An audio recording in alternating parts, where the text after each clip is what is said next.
Querer. Hi, welcome to our pop-up chemistry lab. I'm Martin. And I'm Lena.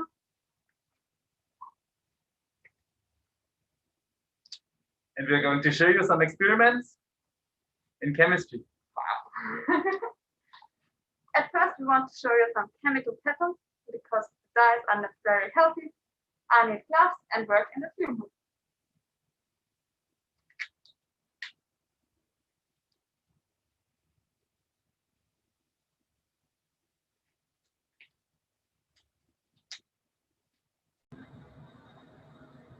We have a blue dye, it's called methylene blue, and red dye, saffronine.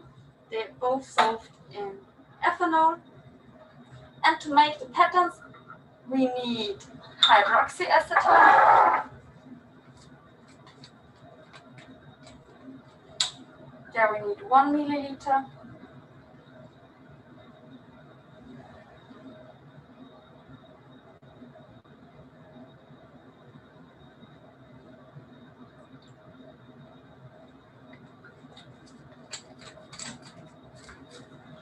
And 1 milliliter of the sodium hydroxide solution.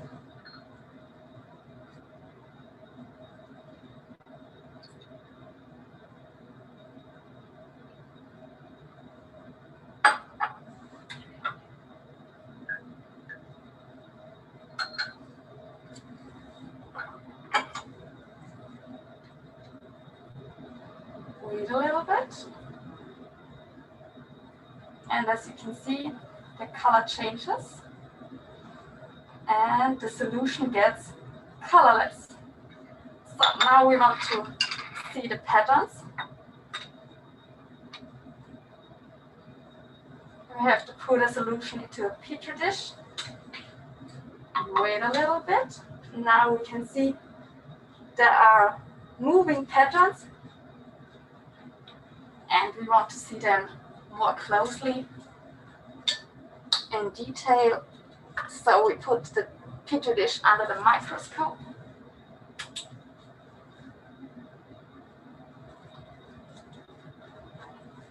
The sodium hydroxide and the hydroxyacetone reduce the dye so it gets colorless.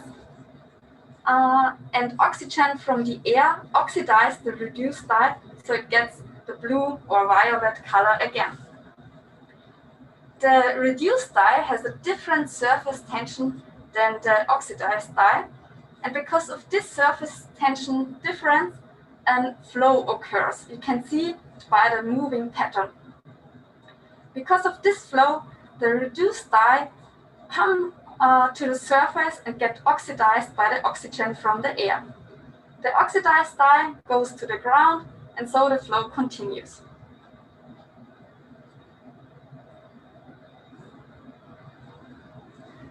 We can also do a pattern with the red dye.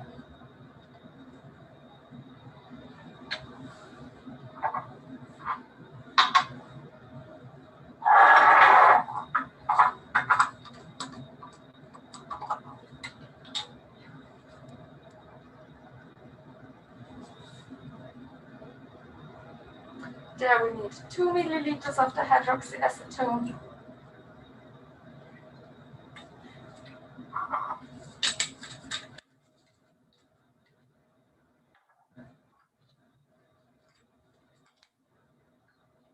And 4 milliliters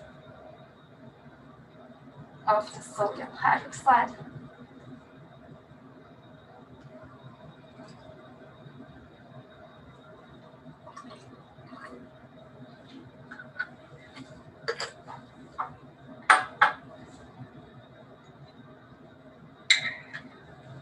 And pour it again into a petri dish.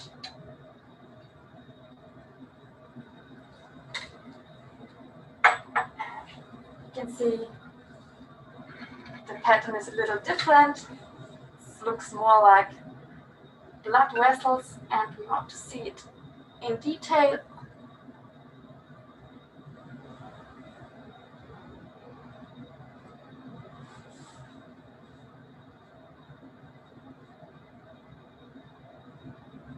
this pattern is caused by the same process than the blue one, as the blue one.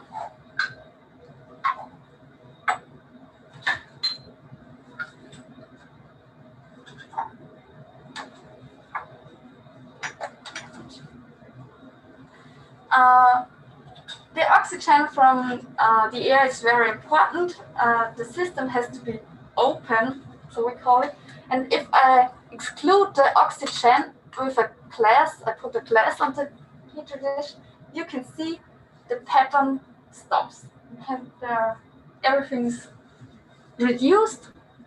When I open the petri dish again, it starts again.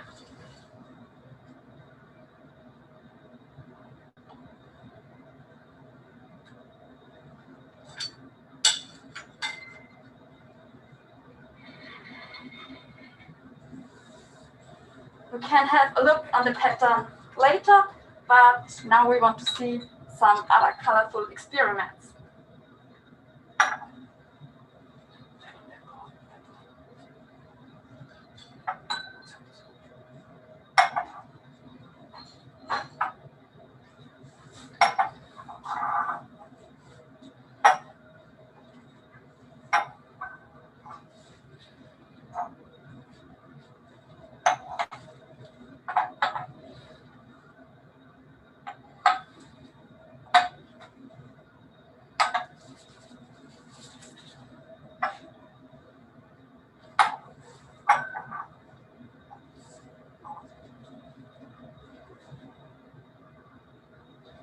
So I prepared some beakers that look like they're empty or almost empty. Let's look at them in more detail. So you can see here, I've prepared 8 beakers. You may or may not see something in them. And what I do now is I start pouring liquid into them. I take some water and pour it into the first beaker, and let's see what happens.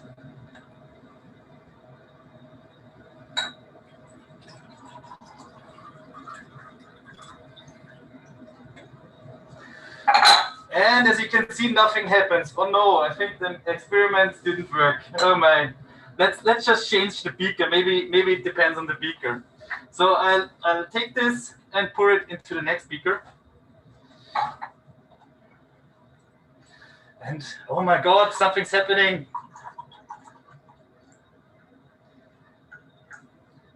So this is colorless, but it changed pink in the next beaker. I wonder why that happened. Let's see if the next beaker does something different, shall we? So I'll pour the pink solution into the next beaker.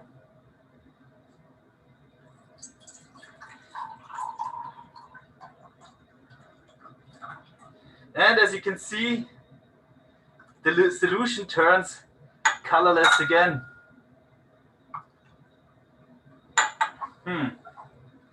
Strange. Why is it colorless again? Let's see what the next beaker does. I'll pour it into the next beaker. And it becomes violet again. Oh my God, what's wrong with these beakers?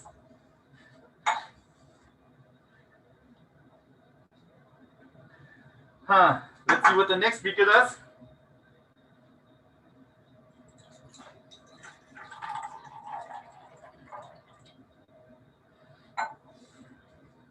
So the next beaker, is it colorless? No, it looks a little bit yellow. Strange. Let's see what the next beaker does.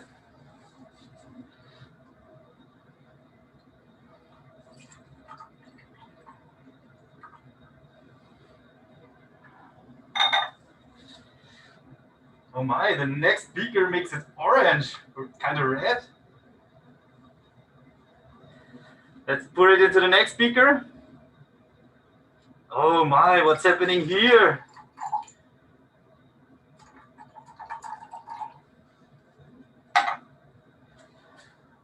What color is that?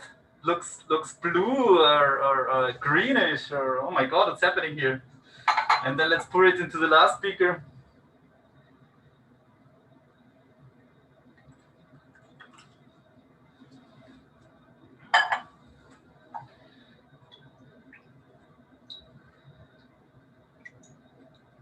And here it turns kind of green. Let's dilute it a bit to see the colors better.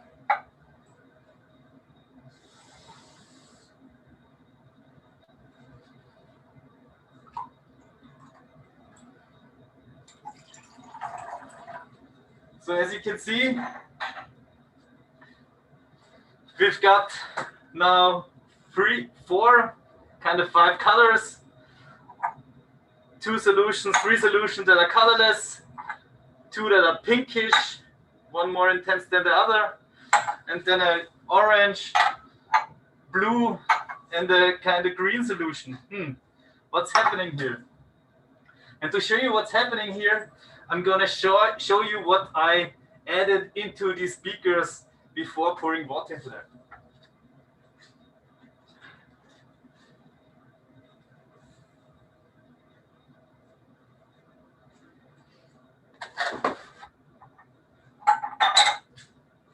So now I'm gonna remove those beakers, those colorful beakers.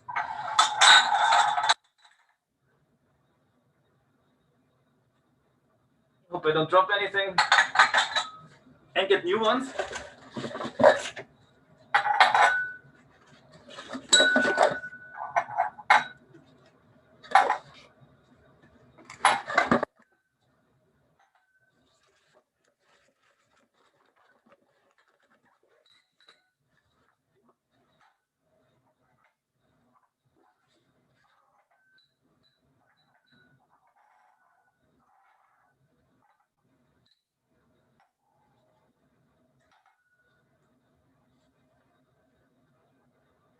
So the very first beaker just had normal water in it, which I take from the sink instead.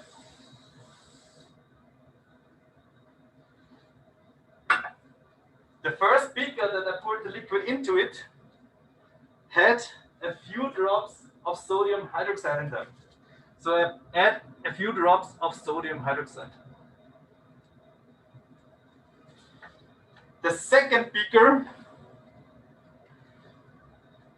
sodium hydroxide is just a base. It doesn't have a color, so adding water doesn't change its color. But the second beaker had phenolphthalein in it. Phenolphthalein is an indicator that turns yellow at a pH at about 7 to 8. And adding a base means it turns violet, pink. In the third beaker, I add a few drops of concentrated sulfuric acid. Sulfuric acid is a strong acid, and it neutralizes the base, turns the liquid acidic, and turns the indicator colorless again. That's why it was colorless. In the fourth beaker, I add some solid potassium permanganate. Potassium permanganate, just 1 flake. Potassium permanganate is blackish solid, but when it's dissolved, it turns into a violet. It turns into a violet solution.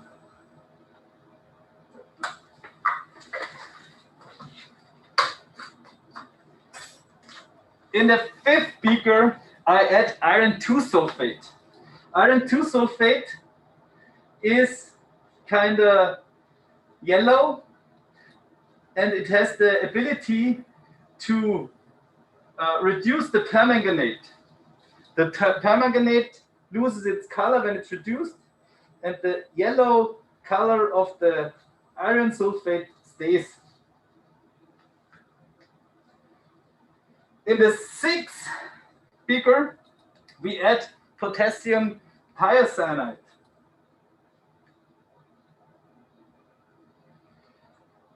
which can form a complex with the iron. In the seventh, I cannot count. I just realized I only. Wait a second. Oh, my bad. Thank you very much. In the seventh beaker, I add some potassium hexacyranoferrate 3, which together with the iron forms a complex called Prussian blue.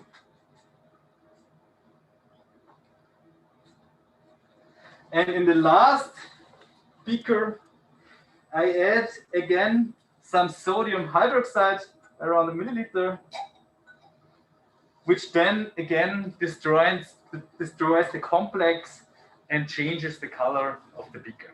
So let's watch it again, see if we can reproduce it, hopefully. And let's start. So in the first beaker, I dilute more or less the concentrated sodium hydroxide, no color change.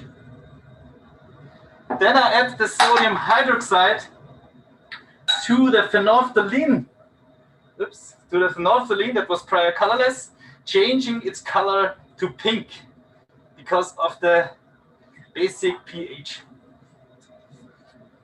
In the third beaker, I add concentrated sulfuric acid, changing the pH back to acidic, changing the color back to colorless. I think that was not grammatically correct, but it's okay. So in the fourth beaker, I add some solid permanganate. The permanganate is dissolved, changing the color of the liquid back to violet. In the fifth beaker, there's iron 2 sulfate, reducing the permanganate and changing the color to yellow. In the sixth beaker, there's potassium thiocyanate, making a complex, a red complex with the iron. Oh my, it works even better. Interesting. I think we're number 7. In the 7th beaker, there's the iron hexacyranoferrate forming with the iron the Prussian blue. A little bit too intense, maybe. It looks almost dark, almost black because it's too intense. And in the last beaker, I add some sodium hydroxide, destroying the complex, the prior form complex, and changing the color again. And dilute the thing again so that you can see the last 2 colors better. Yes, nice.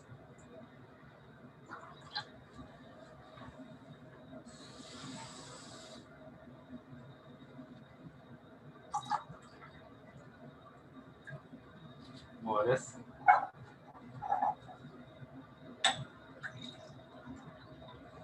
Let's dilute it even further. So, and now you can beautifully see these different kinds of beakers with different colors because of different content.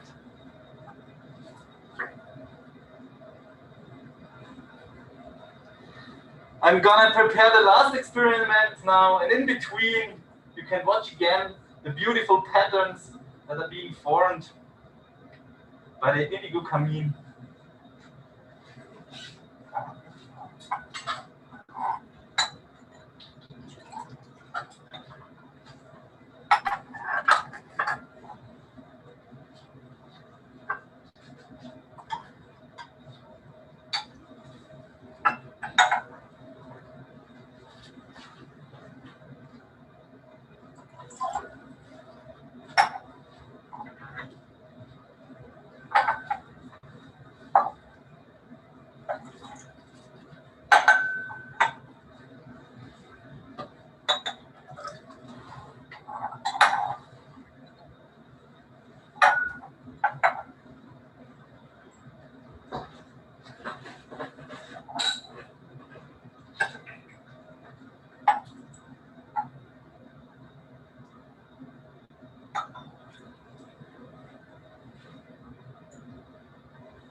So for the last experiment, I wasn't finished yet. So for the last experiment, I need 3 things. The last experiments, many of you may know already. Hopefully you may know. It's called elephant toothpaste. For this experiment, I need 3 things. The first thing is some soap. So I'll take the soap that I can do outside of the hood and just add it into this Erlenmeyer flask. Then I need 2 things that I shouldn't maybe take out of the hood. The first thing is called potassium iodide. Potassium iodide is a solid. I dissolved it in water and I just add some of that into the soap. And the last thing I need is hydrogen peroxide, which some of you may already know. So I just take some of the hydrogen peroxide out, not too much. Then I just pour this also into the Erlenmeyer flask.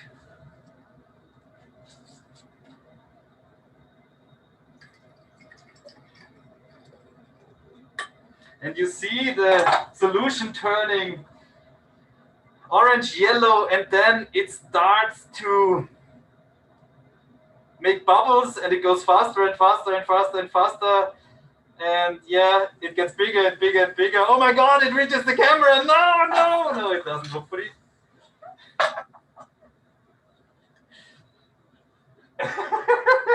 So what? Oh my God, everything's gone. So this foam that is built now is hot. A hot foam. Why is there hot foam? The hot foam comes because the hydrogen peroxide is decomposed, forming water and oxygen. Oxygen is a gas, and the gas in the liquid makes bubbles, and because of the soap, I added a little bit of glycerol to stabilize this foam, and as you can see, it's really stable foam. I still wear gloves because there's a bit of iodine inside, which is not that heavy. So, but as you can see, it's a really nice foam. Make it beard. So that's it for the experiment. If you've got any more questions, ask us in the live chat. We will answer them. If you don't have any more questions, we will now show you a few more minutes of Our beautiful patterns. of our beautiful patterns. And I'll say thank you and For watching. oh no, don't stop.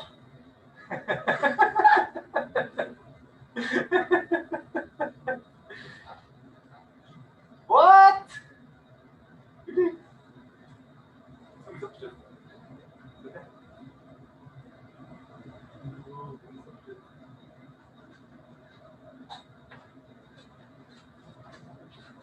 Diese Chance.